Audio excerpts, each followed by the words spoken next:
friend Sahin Alexa Dakwamina Penyomakin says it is e-levy because the short form of energy is E. So it's e-levy being brought back.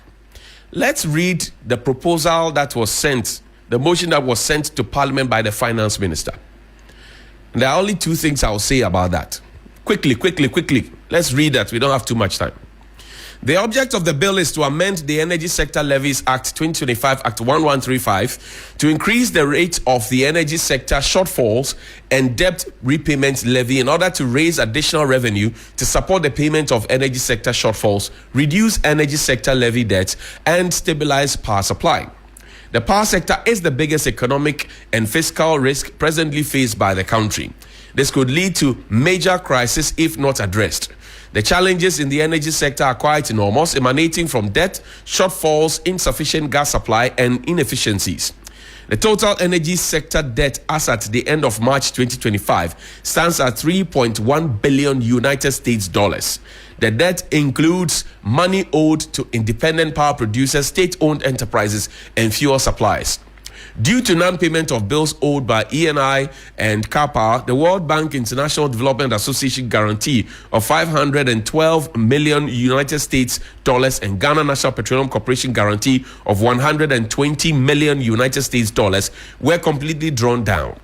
As a result of this, the government is required to find an additional amount of 632 million United States dollars to restore these guarantees. In addition to the above, a minimum of 3.7 billion United States dollars is also needed to clean up the overall energy sector indebtedness. Furthermore, the electricity sector of the country has experienced a significant shift over the years, with the country now heavily reliant on thermal power generation to supplement hydroelectric sources. The cost of liquid fuel to power the thermal power generation plants is not included in the current electricity tariff build-up, resulting in a significant revenue shortfall for the procurement of liquid fuel.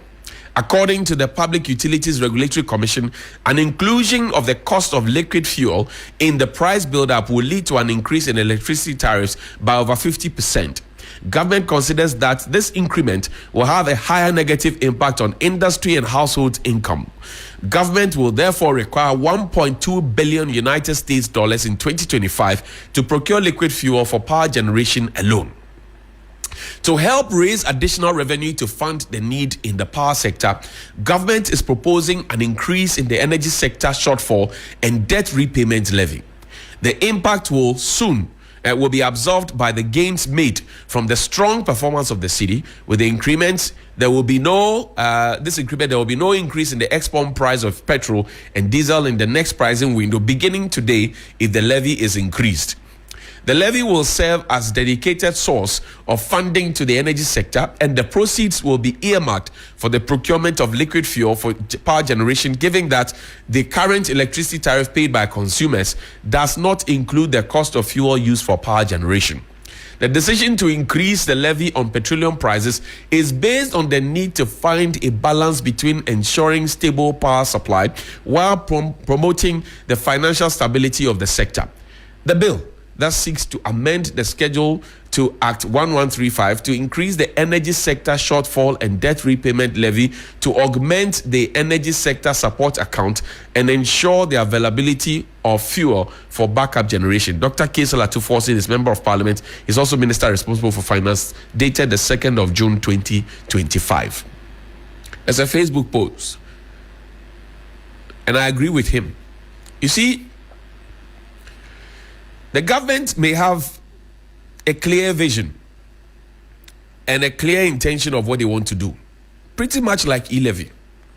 The government of the day was so sure that if we passed e-levy, we were not going to IMF, we're a proud nation, E-levy was going to help us to pay road contractors, whatever, to go and pay NHIS debt, we'll pay this, we'll pay that. We imposed e-levy, jobs will be created, All the things that were said about e-levy did not materialize. You know why? There was a pushback from the people regarding e-levy. You know why? Because the consultation that had to be done with key stakeholders were not done. If you look at the template for e-levy, for example, right from the House of Parliament, agreeing on the threshold, whether 1% or 1.5%, the pull and push, which later came into the public domain. And then we went to Parliament, and then we had the pushback and came and then said, look, let's have 16 town hall meetings in 16 different regions. The government of the day at the time did only 6 town hall meetings, rushed back to Parliament to pass e-levy. In the final analysis, the presidential candidate of the group that imposed e-levy against the will of the people came to say, look, if you vote for me, I will cancel e-levy. It was a major thing. The people of Ghana did not believe. The goodwill at the time had been depleted. We are going to impose another tax on the people of Ghana. Question: how much stakeholder engagement has been done? Or are we following the failed example of how e-levy was imposed and subsequently repealed? I'm asking you. Have you done your consultations well? Have you done your stakeholder engagement well? Because people have started their calculations already that you are giving them money literally by reducing the price of fuel at the pump. They are happy, they are enjoying it. You are asking drivers to cut down their fares by 15%. Some are doing. I hear the people at a dental lighthouse, they are not doing it. The drivers wait. After 6 p.m., they park their cars, they wait. They don't move. They are not going anywhere. At 10 p.m., when it is almost impossible for you to walk through the dark, they say they are charging 10 cedis, not 6 cedis anymore. In fact, they used to charge 6 cedis. Then when the 15% came, they said, oh, we are charging 5 cedis. Then after some time, they park the car. They won't go anywhere. So all the 1 cedi that they have given to you, they will park the car. Then you have gone to work with 5 cedis. When you are coming back and going home, they will charge you 10 cedis and get extra off the 1 cedi that they gave you. At Dental Lighthouse, the taxi rank there. And there's a sub-metro there. There's an assembly there. Yeah, they are watching. Everybody's watching. But I digress. I'll come back to this. The people are happy that you are giving them cheaper prices of fuel at the pump. But they are now complaining that, you have given us this, we are happy, we are praising you. Now you want to come and take 1 cedi of every liter. It shows that you have not properly engaged the people. If you had engaged the people, you'd have known that, we can't pay 1 cedi. We don't want to pay 1 cedi. We want to pay 30 pesos. We want to pay 5 pesos. Or we don't want to pay. Communication was the problem of the previous government. I told you at the beginning of this government that if you do not follow the rules, the goodwill that the people of the Republic of Ghana gave you, your defeat will be worse than what the MPP faced. We are on the ground. We go on the ground. Though. I told you yesterday that there's somebody at Teshi called Tete Tiinku. Some say he's a by force musician, whatever it is. If I'm not on the ground, I wouldn't have known him.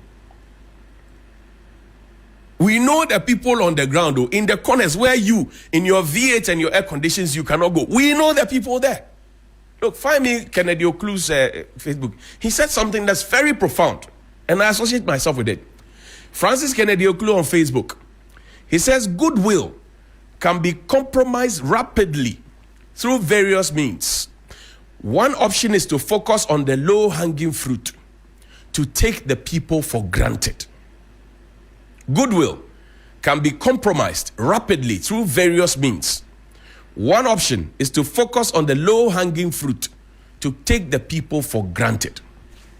You may have a case.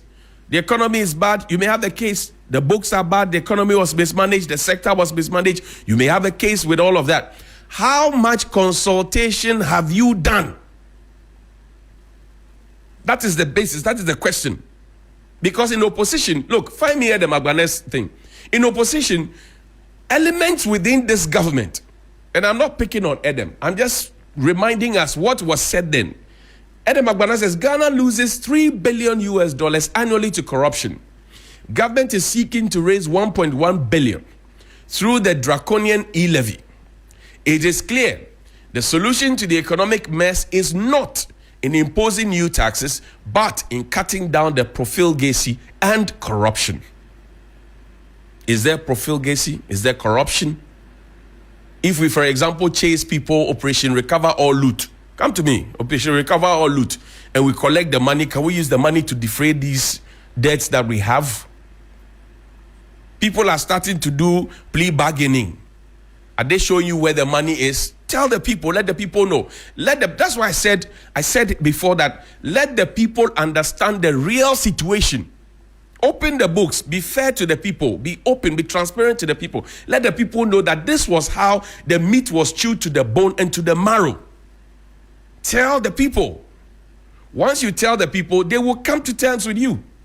But if you don't tell the people, you don't have stakeholder engagements with the people, power. If you do that, because that's what failed not so long ago, just about 5 months, 6 months ago, that's what failed.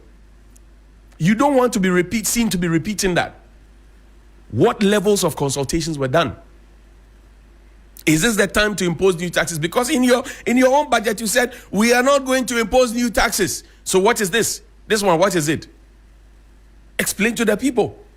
Have you changed your mind? If you have not changed your mind, let the people know. If you have changed your mind, let the people know. So the consequences thereof, you can hold it and face it. It's as simple as that. Governance is about accountability. It was your party that brought probity and accountability. You coined it. That coinage was from your party. Today is June 4. Probity and accountability. You brought it. Probity and accountability. I didn't bring it. You brought it. So let's have that probity and accountability regarding this. Can you pause, go back to the people, hold town hall meetings with the people? Don't deplete the goodwill that the people gave you at the polls. You will regret. I'm telling you. Take me to the quarters of the nurses.